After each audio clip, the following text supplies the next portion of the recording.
بسم الله الرحمن الرحيم.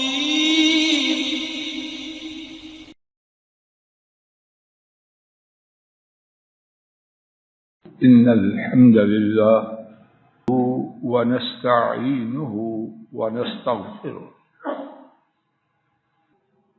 روى الإمامان أبو الشيخ والطبراني رحمهم الله تعالى عن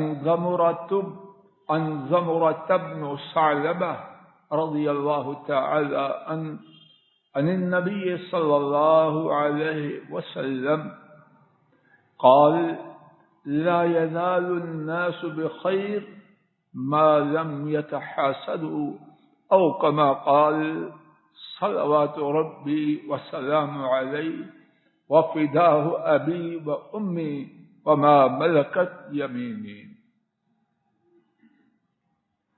اللہ مالک کی توفیق سے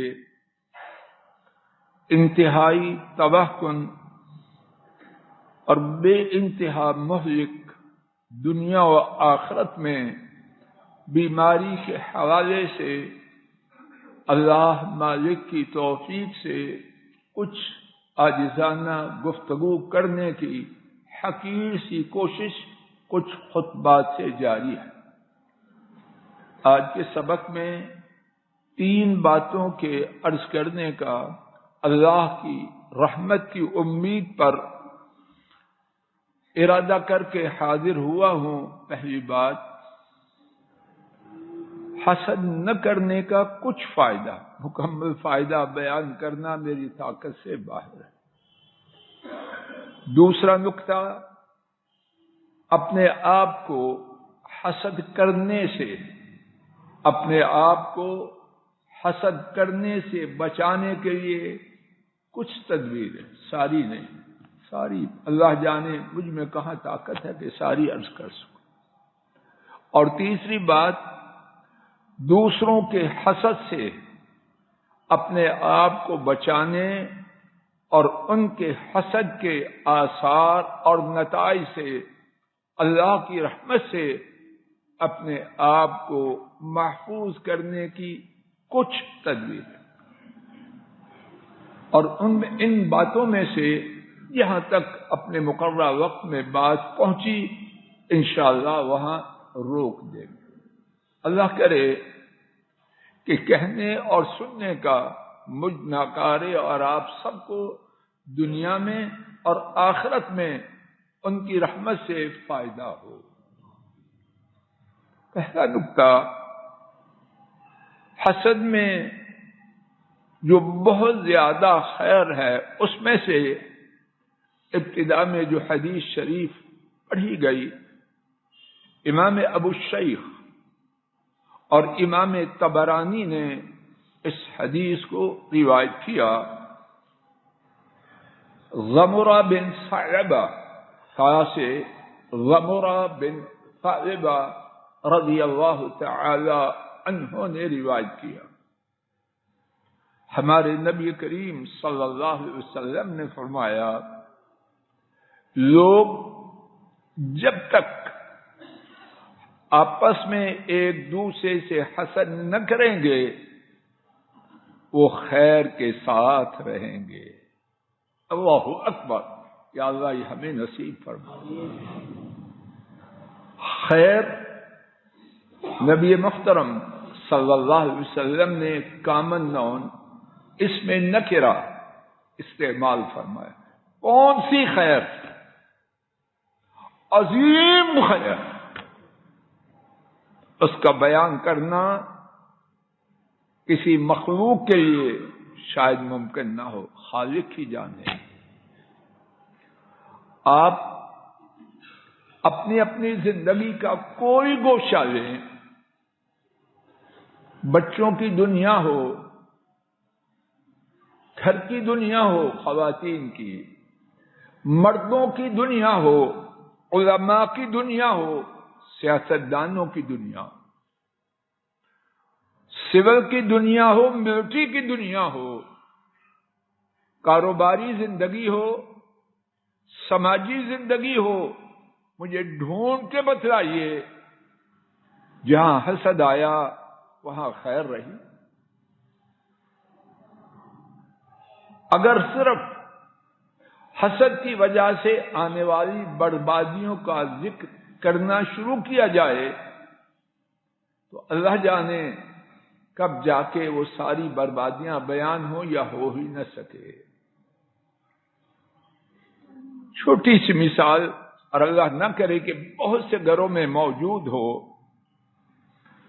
ساس بھی تسبیح پڑھنے والی، حج اور عمرہ کرنے والی، جب بہو سے حسد کا شکار ہوتی ہے تو پھر گھر کی گاڑی سکون اور چین سے چلتی ہے۔ کیا کہتے ہیں اردو والے، بہو کواری ساس واری، بہو بیاہی ذلت و خواری۔ یہ تماشا آئے دن گھروں میں ہوتا ہے کہ نہیں؟ وہ بیڈ روم میں جائے اور اس کا نور چشم اللہ جانے کہاں کہاں سے چھان پھٹک کر کے لائی، چچے کی اولاد کے رشتوں کو رد کیا، پھپھیوں کے رشتوں کو دھتکارا، اس حجنبی بھی نے، اس پڑھی لکھی عورت نے نہیں اپنی مرضی سے لائی۔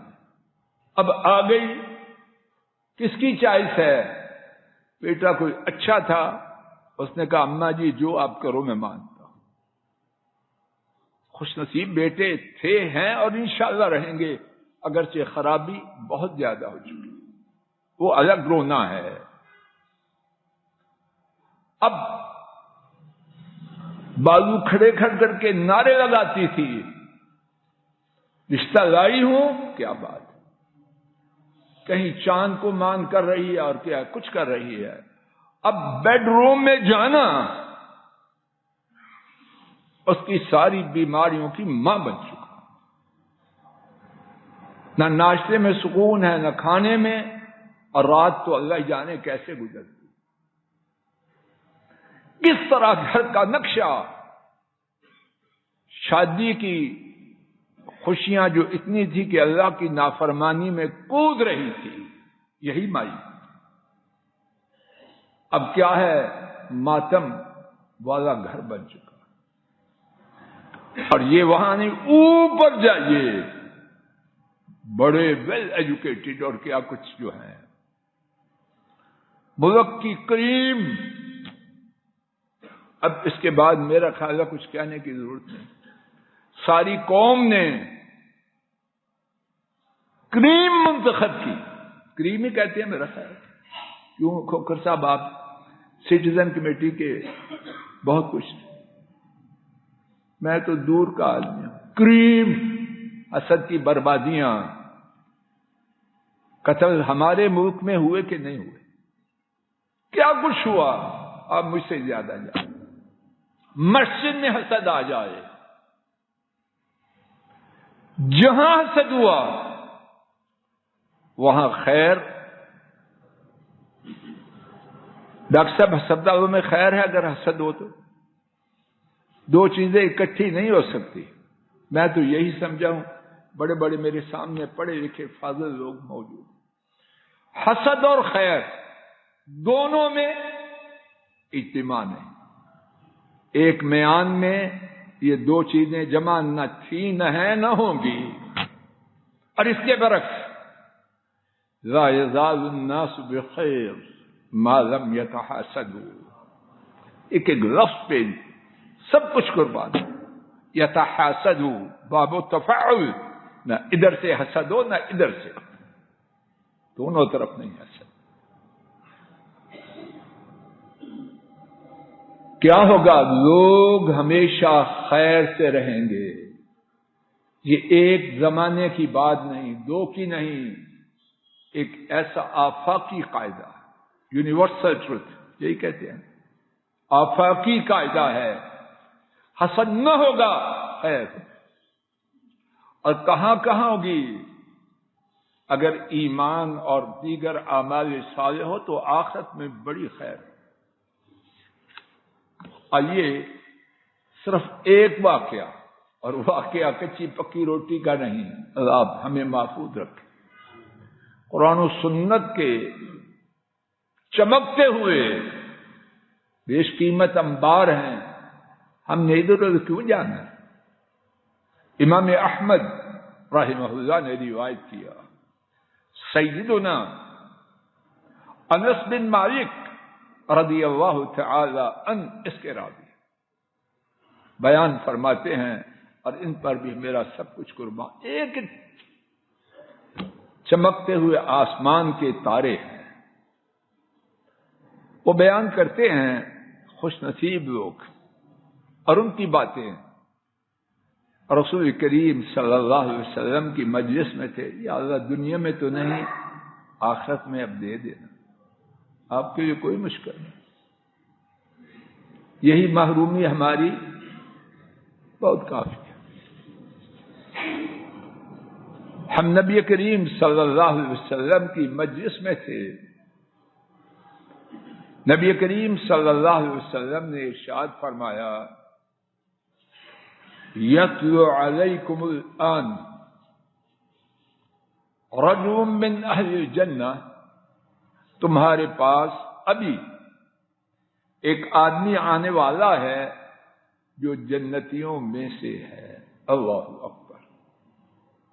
بیچارے بعض لوگ اللہ پر رحم کریں، وہ علم غیب ثابت ہو، کدھر کی بات کدھر، آسمان سے وہی آئے بہت کچھ بتلا دیا، نہ آئے سوال کا جواب نہیں، مستقل موت۔ حضرت صلی اللہ علیہ وسلم نے فرمایا، ابھی تمہارے پاس ایک شخص آئے گا جو جنتیوں میں سے ایک ہے۔ اب صحابہ اس شوق سے اس کو دیکھ رہے ہوں،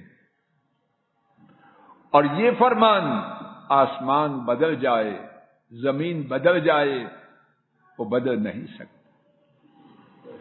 سیدنا انس بیان کرتے ہیں، انصاریوں میں سے ایک شخص نمودار ہوا، شاید اس کا انتظار عید کے چاند سے زیادہ شوق سے سیدنا انس اور صحابہ کرتے ہو۔ کیا تھا وہ؟ وضو کرنے کی وجہ سے اس کی داڑھی سے قطرے ٹپک رہے تھے۔ اب میرے بھائی ماشاءاللہ تبارک، اس کے بعد میں کچھ نہیں کہتا، پانی کے قطرے داڑھی سے ٹپک رہے تھے، اور ان کے بائیں ہاتھ میں ان کی جوتی لٹک رہی تھی۔ مجلس برخاست ہوئی، دوسرا دن ہوا، نبی کریم صلی اللہ علیہ وسلم نے پھر وہی بات دہرائی کہ ابھی تمہارے پاس ایک شخص آئے گا، وہ کون ہے؟ وہ سب۔ اس کے بعد ایک شخص آیا، وہی خوش نصیب، پوری دنیا کسی کو دی جائے اور دوسرے پلڑے میں یہ نبی پاک صلی اللہ علیہ وسلم کی بشارت ہو، کون سا پلڑا قیمتی ہے؟ دنیا ساری تو ادھر رہے گی، اور جنتی ہونے کی بشارت ہمیشہ ہمیشہ کے لیے آگے جائے۔ مجلس شریف برخاست ہوئی، تیسرا دن آیا، پھر وہی شخص، آپ نے یہی فرمایا، وہی شخص آیا۔ جب مجلس برخاست ہوئی، ایک صحابی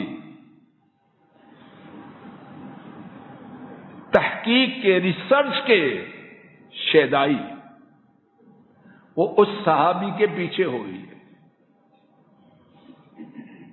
اور وہ تھے عبداللہ ابن عمرو بن عاص رضی اللہ تعالی عنہما، بہت ہی زیادہ عبادت گار صحابی، اتنے عبادت گزار کہ نبی کریم صلی اللہ علیہ وسلم کو کھینچ کے ان کی عبادت کو کم کروانا پڑا، بہت عبادت۔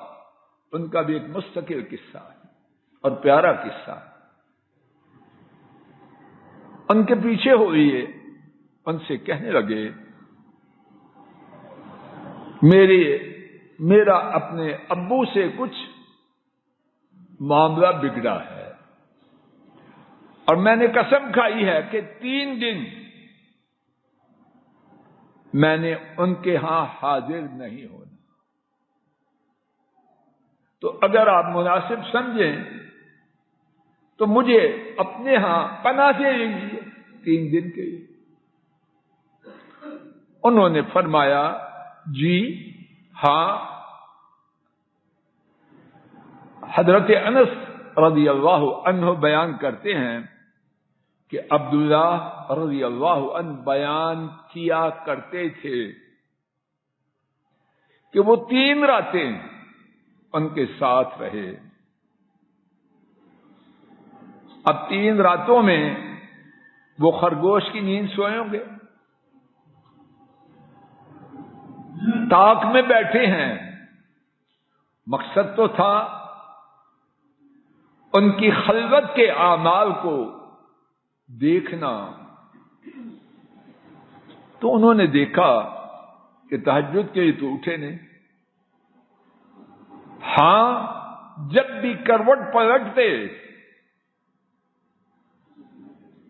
اپنے بستر پر کروٹ بدلتے تو اللہ عز و جل کا ذکر کرتے، اللہ اکبر کہتے، نماز فجر کے لیے اٹھتے۔ یہ انہوں نے رات کا مشاہدہ کیا، اور یہ ان کی رپورٹ تھی۔ ایک اور رپورٹ ایڈیشنل یا سائڈ نوٹ یہ تھا، غیر انی لم اسمعہ یقول الا خیرا۔ ہاں ایک بات دیکھی کہ سوائے خیر کے کوئی بات نہ کہتے۔ ان کے لبوں میں جنبش کس لیے تھی؟ بولو۔ اس کے علاوہ اب 3 رات گزر گئی تو عبداللہ بن عمرو رضی اللہ عنہما نے اس انصاری جنت کی 3 دن بشارت پانے والے سے کہا، اے اللہ کے بندے، میرے اور میرے باپ کے درمیان کوئی ناراضی نہ تھی، اور نہ کوئی بائیکاٹ والی کہانی تھی۔ حقیقت یہ تھی کہ میں نے رسول کریم صلی اللہ علیہ وسلم کو 3 مرتبہ یہ فرماتے ہوئے سنا، ابھی تم پر ایک شخص آئے گا جو جنت والوں میں سے ہے۔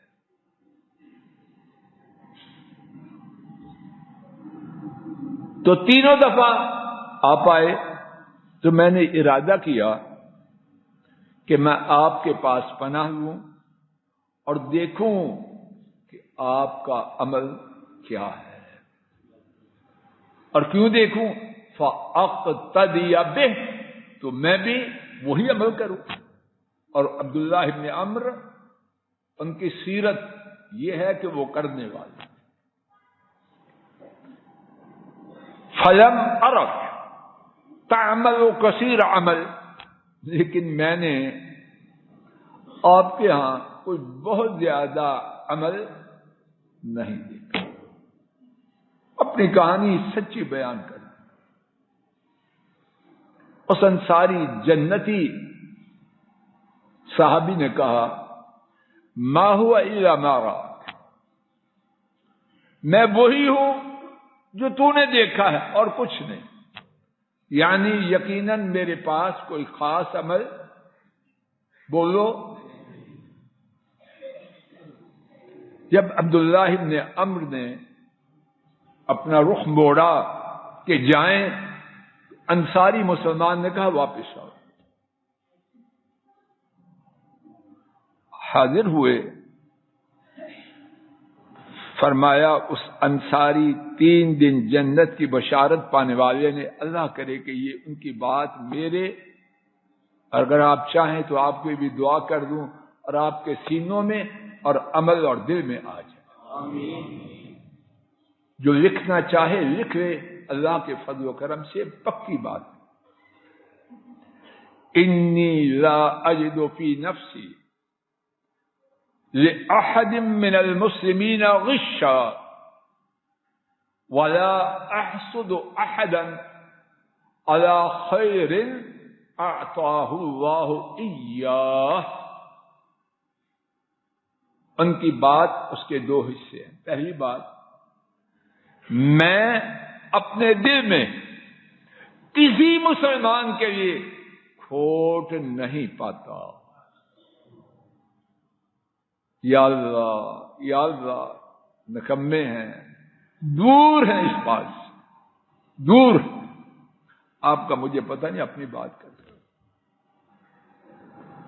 پہلا حصہ، میں کسی مسلمان کے لیے اپنے دل میں کھوٹ نہیں پاتا، اور گفتگو کا بات کا دوسرا حصہ، اور میں کسی پر کسی خیر کی وجہ سے جو اللہ نے اس کو دی ہو حسد نہیں کرتا۔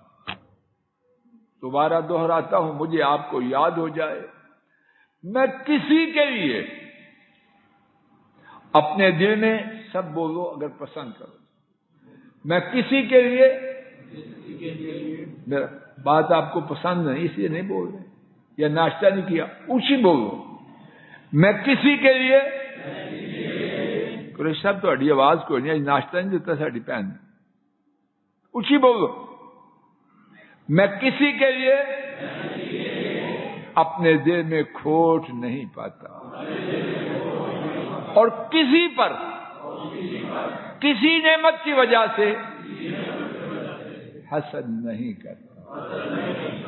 اب سنیے عبداللہ ابن عمرو کی بات، ان کا تبصرہ۔ فرمانے لگے، هذه التي بلغت بک، یہ ہے وہ خوبی جو تجھے لے کے اس مقام پر پہنچی ہے۔ زمین پر چلتے ہوئے جیتے جاگتے 1 2 3 دفعہ جنت کی بشارت پاتے ہو، اور برسر عام۔ اور انہوں نے اپنی عاجزی کا اظہار کرتے ہوئے کہا، وہی التی لا نطیق، اور یہی وہ خوبی ہے جس کی ہم طاقت نہیں رکھتے۔ اور انشاءاللہ گمان ہے کہ ابن عمرو ان کی یہ تواضع تھی۔ یہ بات ہماری، ہم نکموں کی، اور اللہ ہمیں بھی ہدایت دے۔ اللہ کے خزانوں میں کون سی کمی ہے؟ گفتگو کا دوسرا حصہ، اپنے آپ کو حسد سے بچانے کے لیے، بچانے سے مراد کہ میں کسی کے ساتھ حسد نہ کروں۔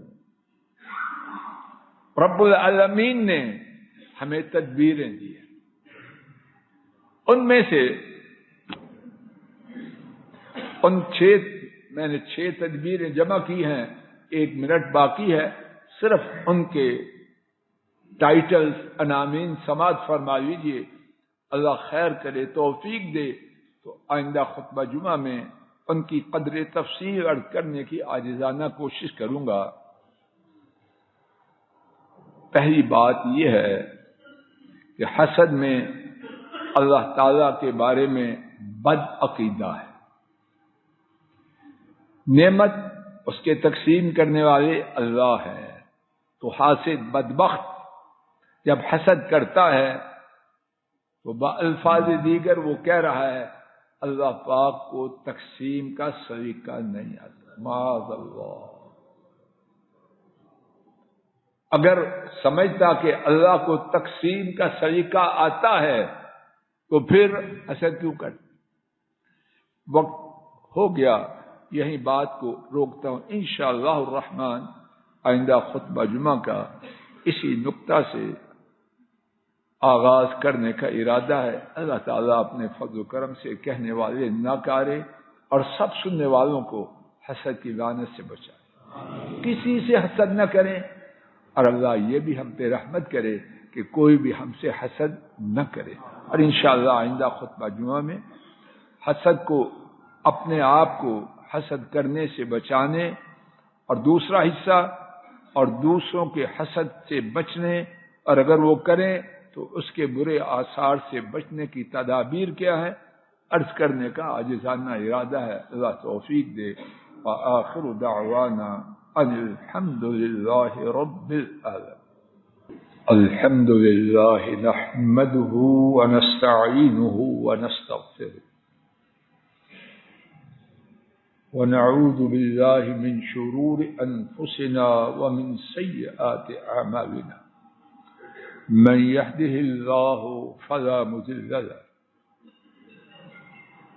وأشهد أن لا إله إلا الله وحده لا شريك له وأشهد أن محمدا عبده ورسوله صلوات ربي وسلامه عليه. اللہ مالک کی توفیق سے آج کے خطبہ جمعہ میں حسد کے حوالے سے ایک ہی بات عرض کرنے کی عاجزانہ کوشش کی گئی کہ حسد نہ کرنے سے معاشرے میں، گھروں میں، اداروں میں، مساجد میں، ملک میں، جہاں جہاں معاشرہ حسد سے خالی ہوگا، اللہ کے فضل و کرم سے خیر آئے. اور اگر ایمان اور اعمال صالحہ ہوئے تو انشاءاللہ حسد سے بچنے والوں کے لیے آخرت میں بھی نہایت ہی شاندار مقام ہے. آئندہ خطبہ جمعہ میں حسد کے حوالے سے مزید 2 باتیں عرض کرنے کی عاجزانہ کوشش کی جائے گی. اللہ پاک اپنے فضل و کرم سے کہنے اور سننے والوں کو اس سے محفوظ رکھے. اللهم صل على محمد وعلى آل محمد كما صليت على إبراهيم وعلى إبراهيم إنك حميد مجيد. اللهم بارك على محمد وعلى آل محمد كما باركت على إبراهيم وعلى آل إبراهيم إنك حميد مجيد. سبحان ربك رب العزة عما يصفون وسلام على المرسلين والحمد لله رب العالمين. السلام علیکم ورحمۃ اللہ. یہ ڈاکٹر فضل الہی صاحب کا آفیشیل یوٹیوب چینل ہے. اس کو لائک، سبسکرائب اور شیئر کریں اور بیل آئیکن پریس کریں تاکہ نئے آنے والی ویڈیوز کا نوٹیفیکیشن آپ کو موصول ہو سکے. جزاکم اللہ خیر.